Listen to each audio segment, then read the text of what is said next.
All right, so this week we're going to be covering more of the Cold War, but this time to kind of look at how it impacted Europe for the first two sections, and then after that, Asia.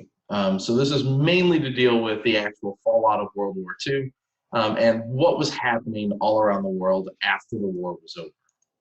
So with that being said, let's jump into lesson one. So, lesson one starts off with talking about the Marshall Plan. The Marshall Plan is the actual plan that the United States comes up with in an effort to kind of help out everywhere that got destroyed in World War II. We realized after World War One that part of the reason why World War II started is because after the war was over, everybody was just left totally angry that their country got destroyed, and nothing was rebuilt anymore.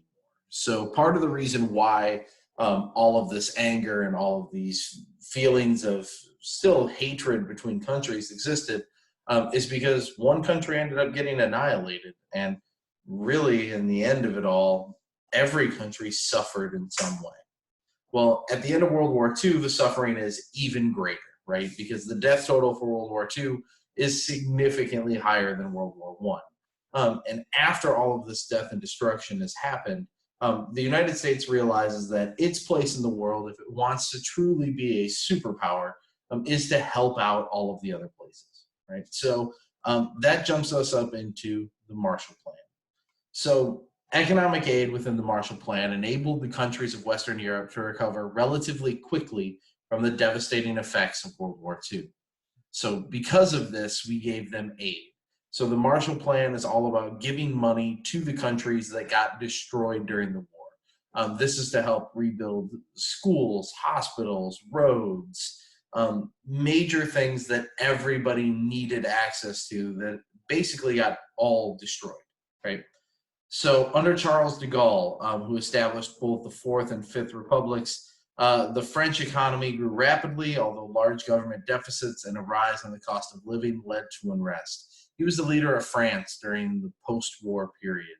Um, Under Conrad, you messed that one up, Adenauer, West Germany experienced an economic miracle. It's going to refer to a couple things as miracles during this time period. And part of the reason that is because honestly, most economists, most people that project all these things didn't think these were even going to be possibilities, let alone realities. It's important to remember that after the war, Germany had been split in half. There's an East Germany and a West Germany. So West Germany is the side that is essentially being helped by the French, the British, and the Americans. East Germany is the side that is being helped and looked over by the Soviet Union, right? So in West Germany, we see this massive jump in terms of what they were able to do, and we see their economy start to actually pick back up. And considering their entire country was destroyed before this, it's kind of a big deal.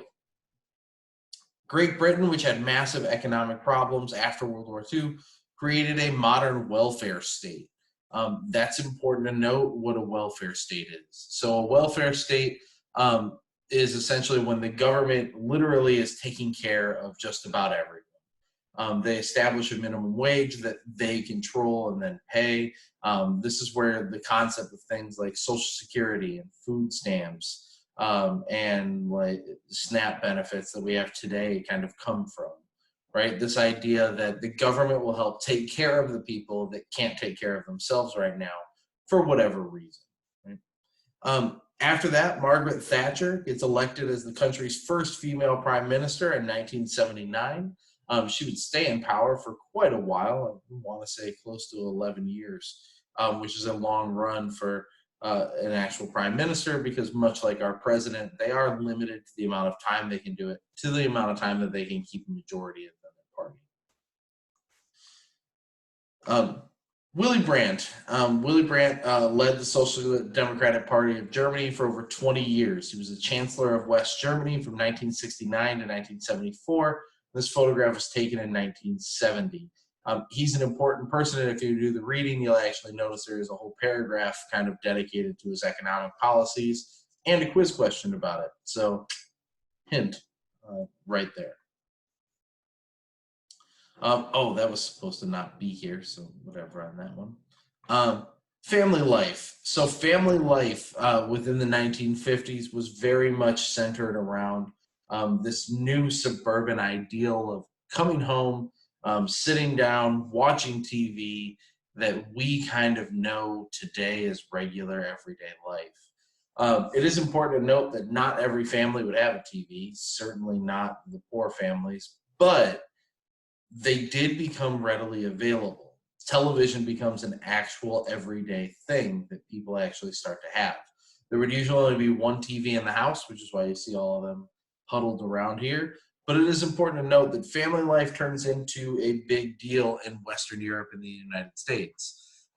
There is a massive amount of children that are born after the war. Soldiers come home and they start new families. This is what ends up being called the baby boom. Hence why the phrase "okay boomer" exists. So when it comes to, I'll get rid of those so that way we can actually look at all of them. So when it comes to European economics, when we actually look at which countries were legitimately part of the economic community of Europe, the EEC, right? So the European Economic Community basically banded together and said, hey, since we're all part of Europe, we should trade with one another. We should start an economy together. This is what is going to be what we call the European Union, right? So this is the first part of it. So these are the original members. You got West Germany, the Netherlands, Belgium, Luxembourg, France, and Italy. Then by about 20 years later, you add Denmark, all of the UK, and Ireland. Then after that, 7 years later, we had Portugal, Spain, and Greece.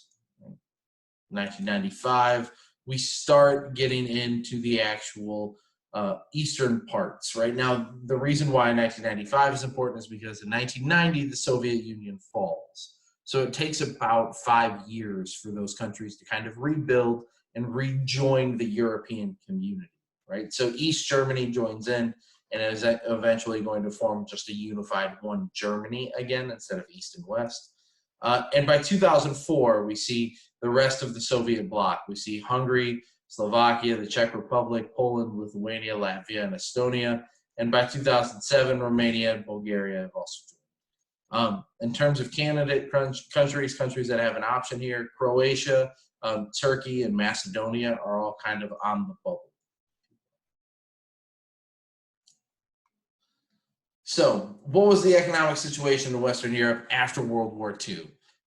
World War II resulted in a rapid recovery of Western European economies. So, economic aid from the Marshall Plan was brought in. And by 1950, industrial production was 30% above pre-war levels. That's kind of crazy to think that after the war, people are producing 30% more than they were doing before the war. The reason for that is probably because of the massive push in all of the factories to really find out how effective and how efficient they could really be, right? So because the factories were so used to being able to make all these weapons of war and actually creating as much as they could for the war, they realized, oh, we can actually make a lot of stuff. We can be much more efficient than we were being before. We can get this really going. Within France, we see the annual economic growth of 5.5%. To put that in perspective, the United States currently has an annual growth rate of about 2%.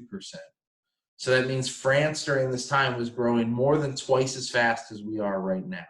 This is a massive growth for them. They became a major industrial producer and they exported automobiles and weapons. Both of those things were relatively new for France. They usually were buying those things from other countries, mainly the United States. Within Western Germany, we see the economic miracle guided by the Minister of France, a fall in unemployment from 8% to 0.4, which means that almost every single person in Germany that needed a job or wanted a job had a job. Which is extremely good if you're trying to kind of pull yourself together and build your country again instead of being completely broke and destroyed. Within Great Britain, there is a massive economic problem that follows here. So like I said, the welfare state comes in, we end up with the National Insurance Act. So unemployment insurance becomes a thing that everyone is forced to buy into as a company, and a lot of people end up unemployed. Um, it also impacts the age. So think like Social Security, where if you work your whole life, whenever you hit 60, you get to retire, and the government actually pays your living wage for the rest of your life. They also institute the NHS, the National Health Service. This is where they have free healthcare within the United Kingdom for all citizens. They still have this. The NHS is still part of the thing. It is one of the most effective and efficient forms of uh, medical care that you can find in the world. Essentially, people pay a little bit more in their taxes, and in return for that, all hospital visits, all prescriptions, all anything that you have to go to the doctor for is free. Within the EEC, they encouraged economic cooperation. They wanted every country to work together so that way all the European countries would blend together and would make deals with each other. They wanted them to actually trade with one another instead of trading outside of Europe, right? They allowed free trade between member states, which means they didn't charge anything if you bought something from a different country within Europe. And they had tariffs on goods from outside the EEC, which means if you wanted to buy an American car, you have to pay extra to buy something from outside of Europe. This currently exists today. If you ever feel like listening to the White House press briefings that they have every day now on like the coronavirus thing, something that President Trump brings up over and over again is tariffs on China. Whenever we have tariffs, that means that we charge that country more for their goods to be sold here. The problem is with tariffs is that it means that all those things just become more expensive to the people buying them. The country on the other end just raises the price a little bit and says, okay. So it's meant to get people to buy things from within their own country, or in this case, from within Europe. So if you buy it within Europe, it costs less than if you buy it outside of Europe because of these tariffs. One second. In the United States, Franklin Delano Roosevelt, FDR, his New Deal dominated U.S. politics from 1945 all the way until 1970. Within the United States in the 50s, it was characterized by a widespread fear that communists had infiltrated the government. There is this weird paranoia that exists where the United States thinks that communists are out to get them, and they are within the government, and they have this huge purge of government officials, and it's kind of crazy. We also have a couple other big things happen during this time period, like the Civil Rights Act. 1964, Lyndon B. Johnson signs the Civil Rights Act, trying to end discrimination and racial prejudice within the United States. Race riots that occur after Martin Luther King's assassination in 1968 caused a shift in American politics to the right. They get more conservative. A lot of white Americans kind of realize, oh, we kind of lost this thing we used to just always have. So they get a little bit more conservative, and we do see a push significantly further away from one party over another from the Black and brown communities within the United States.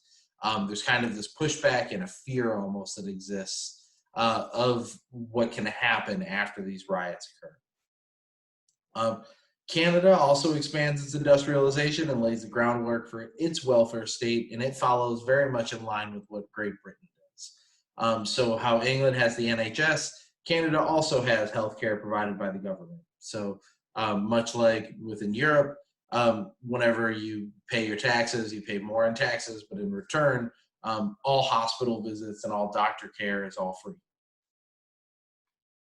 So some key events in the civil rights movement. So August 1963, Martin Luther King leads a march on Washington. That's where you have your dramatic plea for racial equality, and that is where the I Have a Dream speech occurs.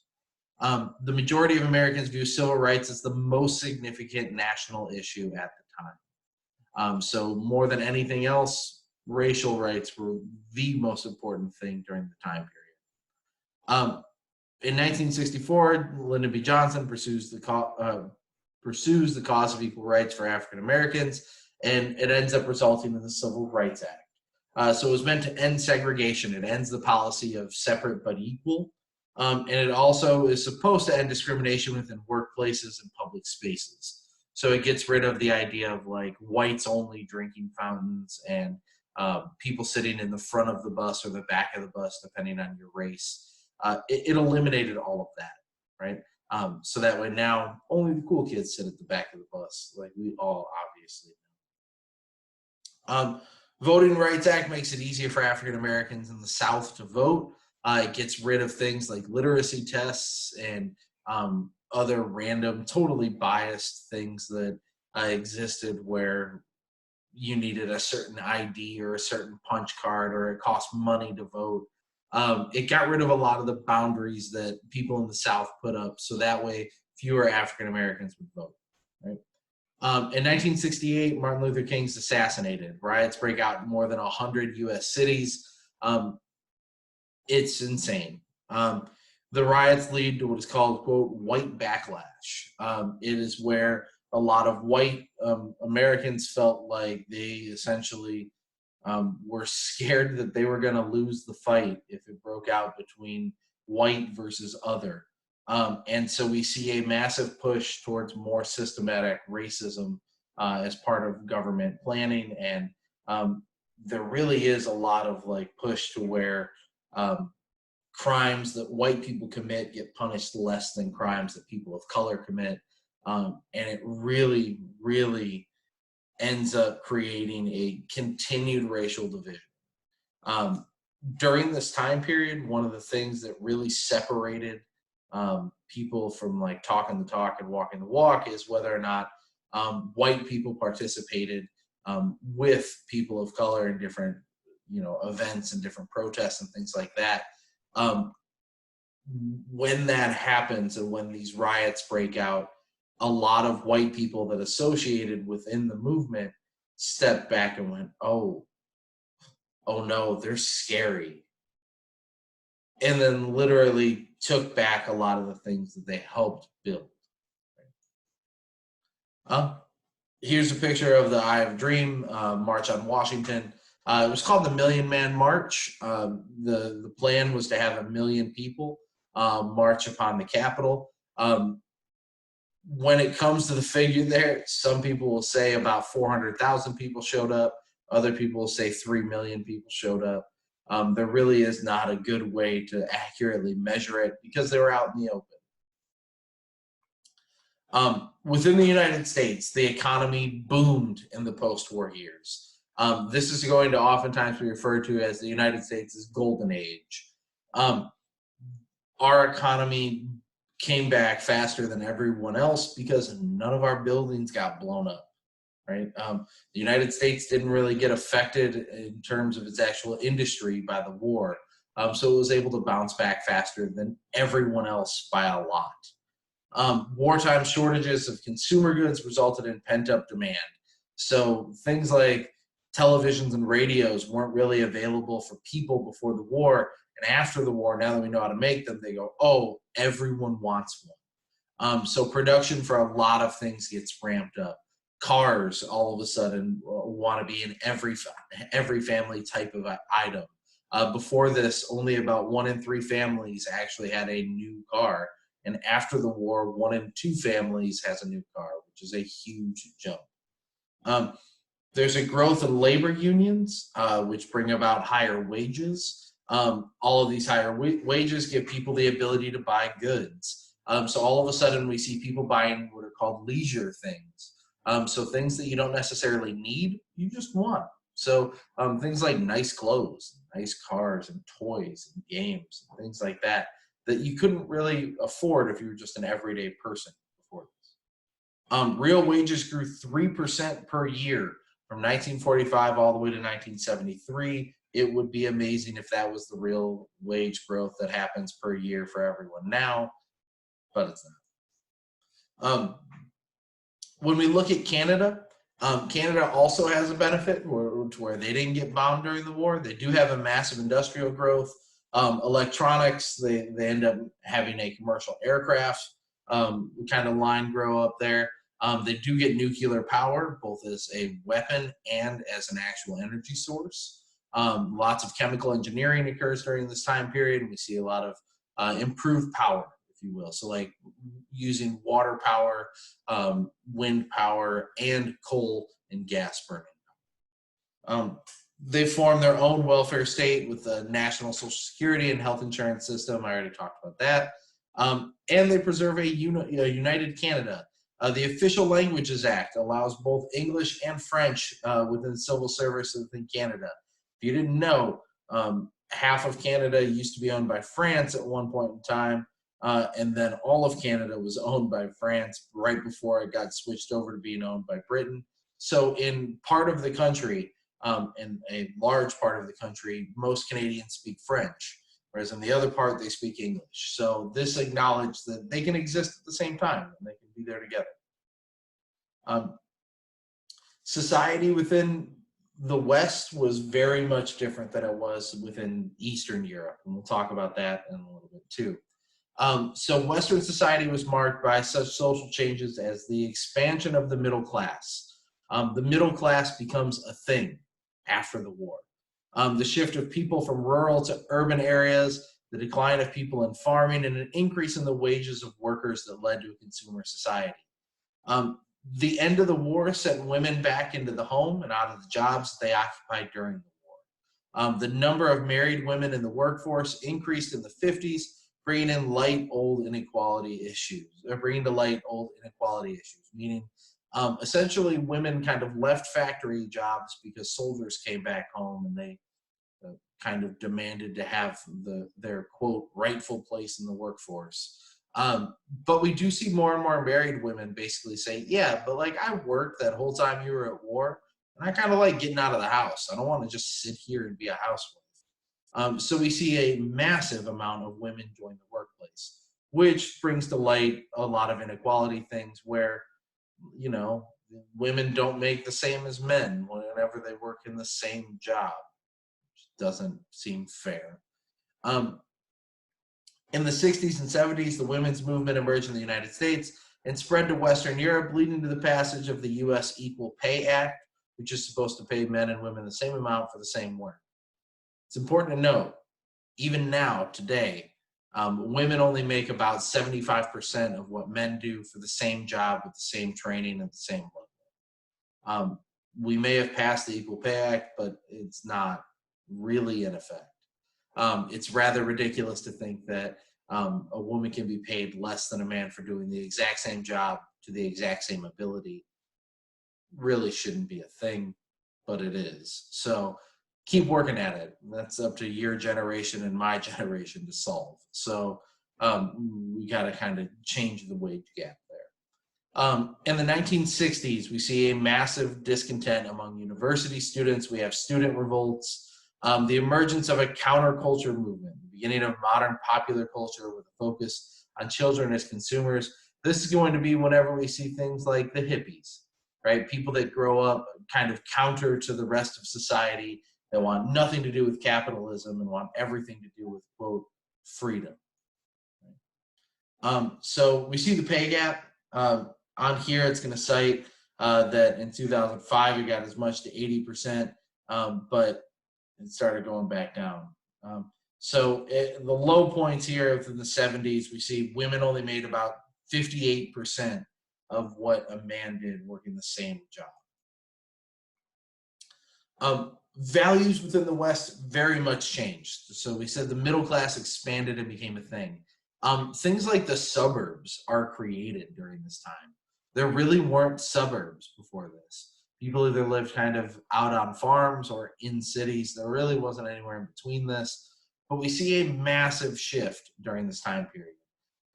The middle class ends up having a lot more buying power. And all of a sudden, regular, average, middle-class people can buy all kinds of things that only the wealthiest Americans used to be able to, right? The fact that almost every single family in the United States has a car right now, when only 10% of families had cars in 1920, kind of shows how different this is, right? Buying on credit becomes widespread. This is where we have the concept of the credit card invented. Only it wasn't quite a card, it was more or less a system and a program that you could have. But we see this idea of buying on credit, and really that's going to be a game changer for a lot of people, because that means you can buy things without having the money literally in your hand, and basically telling the bank, I promise that I'll pay it next month, I swear. And then they say, fine, but you're going to charge interest if you don't. And that's kind of essentially how a credit card works. Don't think that it's free money. It's not. It's a good way to ruin your credit. Women's role, we talked a lot about this already, so I'm going to kind of leave the slide up for just a second if you want to look at it and pause it during the video. But ultimately, I just covered all of these things, except for the last one. Roe v. Wade is the 1973 decision to legalize abortion in the United States. Abortion had already been legalized within every major European country. It is an extremely controversial thing that still to this day is controversial, but the idea behind everything with it was that as women gained more independence within the workforce, and as they essentially showed that they were every bit as equal as a man, it didn't quite seem right for the government to determine what a woman could or couldn't do with her body. So thus the decision was made that they can't, and that women should have the legal right to choose. When we look at the ability for women to vote, these are all the countries where women can vote. New Zealand makes it legal for women to vote in 1893. You'll notice the United States is a little bit further down here in 1920. All of the other major Western countries had already allowed women to vote before that, except France, which is kind of a weird outlier there. And it shows that like women didn't get the right to vote in places like Iraq, for example, until 1980. So it's kind of wild to think that women really, really did suffer behind a lot of these issues. The very last thing that it's going to end up talking about is student protests. Students essentially become extremely influential within government policies because of all of the revolutions that they kind of want to form up. Students oppose a lot of things, but the biggest one during this time is the Vietnam War. We see hundreds and hundreds of protests against the Vietnam War because people were being drafted and forced into the military to go and fight, even if you didn't want to. And ultimately, all of these protests essentially end up forming because they feel like universities are failing to respond to the modern world. They feel overwhelmed by interpersonal bureaucracy of the modern world and feel like they're just a cog in the machine. They don't really matter. They're just a piece for the government to use to essentially do whatever they want with. So that's kind of the big movement behind student protests. But the biggest one is the Vietnam War, and also the fact that they really didn't think that universities were really preparing them for real life. They thought they were just kind of this weird little bubble that didn't really prepare you for real life. And some people would say that it's still the case, because I can tell you in teaching, you don't learn anything in the college that you're really going to use except for content. They don't really teach you how to be a teacher. They just give you the tools and say, oh, you'll figure it out, hopefully. So moving on to lesson 2. Lesson 2 focuses on Eastern Europe and is much, much smaller. It covers a lot less content, so we're going to kind of breeze through this, and then you'll notice lesson 3 is extremely short, and I'll do that on Thursday. So within the Soviet Union, this whole part is going to talk about Eastern Europe, which is essentially all going to be under the Soviet Union's control. All right, so that is important to note that the Soviet Union basically controls all of Eastern Europe. So under Stalin, heavy industry increases in the Soviet Union. Although the Soviet people were shortchanged and subjected to the regime's increasing repression. After Stalin dies, Khrushchev comes in. Stalin's more ruthless policies were eliminated, and government's control of literacy and artistic works was loosened. So although Khrushchev's attempt to increase agricultural output combined with increased military spending hurts the Soviet economy, he does give people more of their freedom back. So under Stalin, freedom was very much not a thing that you got in the Soviet Union. And Khrushchev kind of looked to do this like anti-Stalin or de-Stalinization of the country, where the government didn't necessarily need to control every single thing about life, and instead could, well, maybe just kind of focus on the things that it should, right? Um, After Khrushchev, we have Brezhnev. Brezhnev's relations with the United States improved and the authoritarian rule relaxed, although a complex bureaucracy weakened the Soviet economy. So you'll notice that it just kind of keeps hurting the economy over and over and over again. And ultimately does show all of the corruption within the communist ruling class, and it becomes extremely widespread. Corruption is the name of the game during this time period. It is the motivating factor for all of the Soviet Union. Relations with the United States start to get a little bit better during this time period, but then it all collapsed when the Soviets invade Afghanistan. As soon as the Soviets invade Afghanistan, everything falls apart between them. The Soviets and the United States would not ever again be on good footing after this. So under Stalin, we see the creation of these labor camps. This is just one example of a Siberian labor camp. You will notice the fence is just posts that says don't go past here. There's usually not an actual fence or barbed wire or anything like that there, because if you ran away, you would freeze to death because it's Siberia. There's nothing out there other than polar bears, so good luck making it anywhere. This shows the Vortuga Gulag. So if you've been playing Warzone, this is where you'd actually get sent. Located in Siberia, a region of northern Russia. The word Gulag refers to the Soviet system of forced labor camps.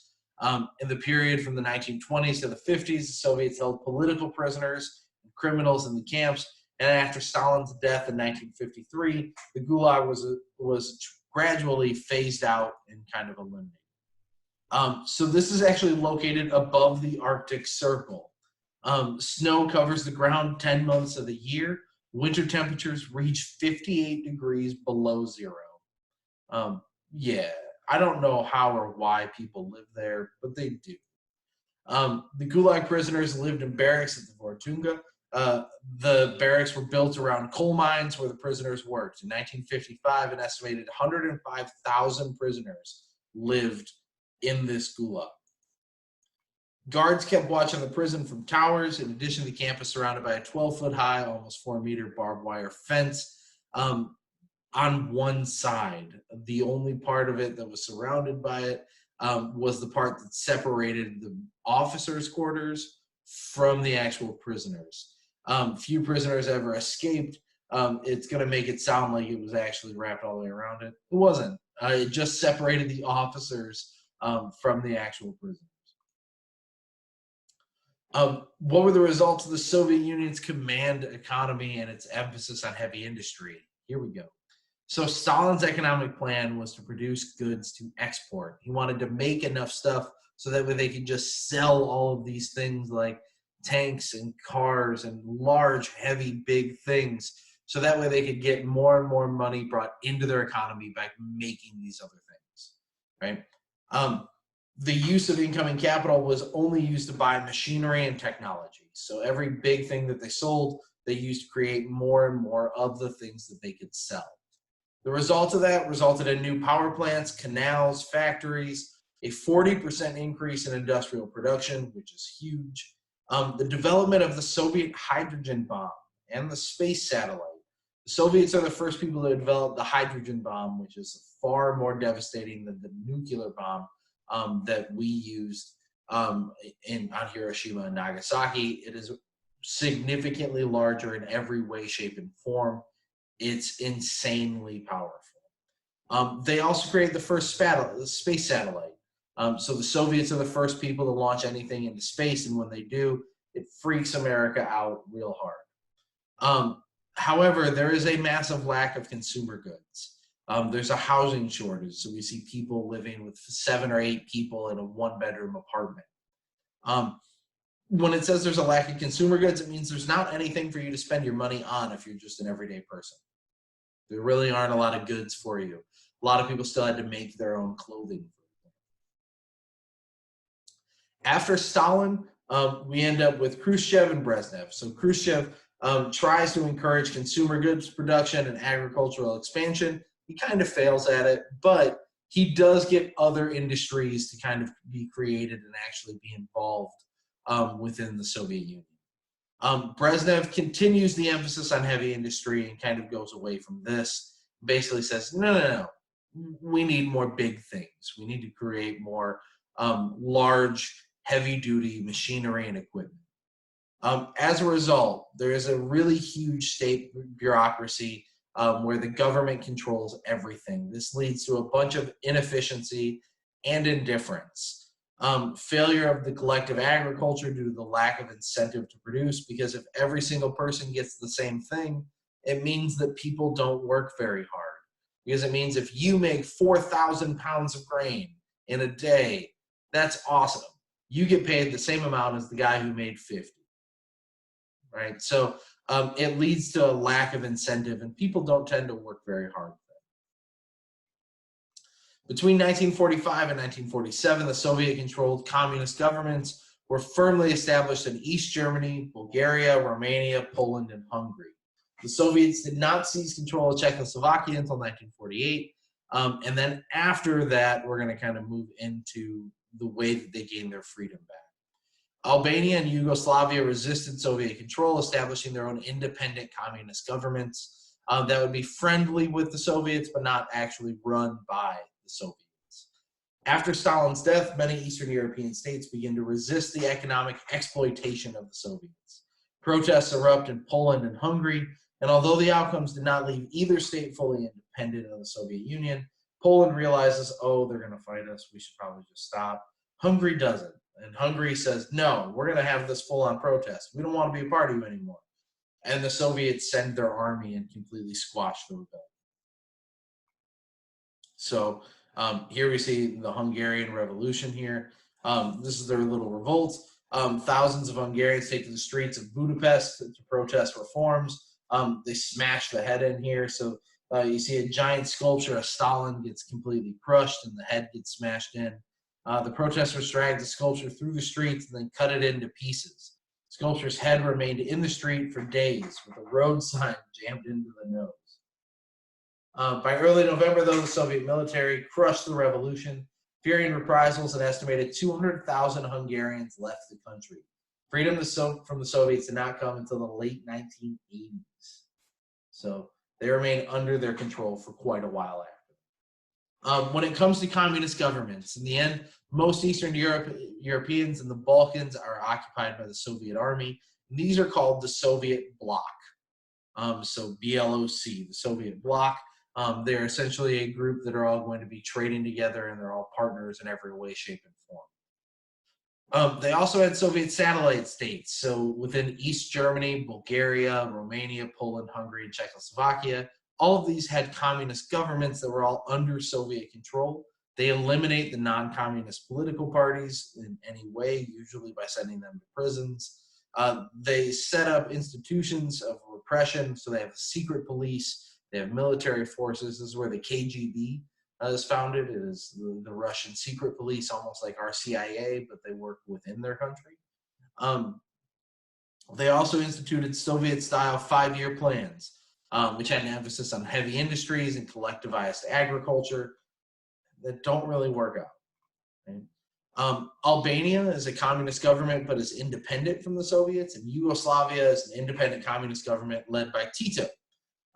Yugoslavia remains independent from the Soviets all the way up until the country essentially is split in the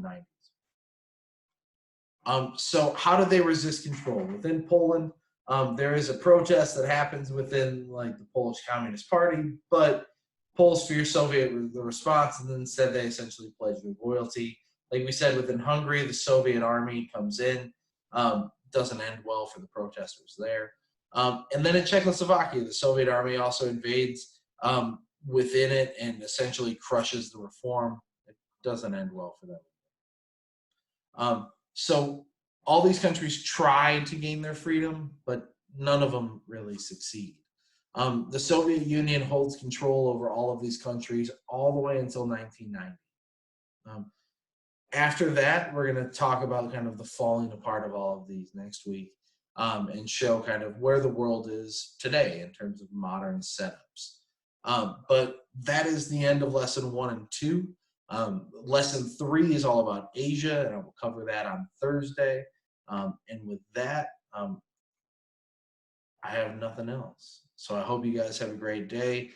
Please make sure you're doing your quizzes online, and I'll see you on Thursday.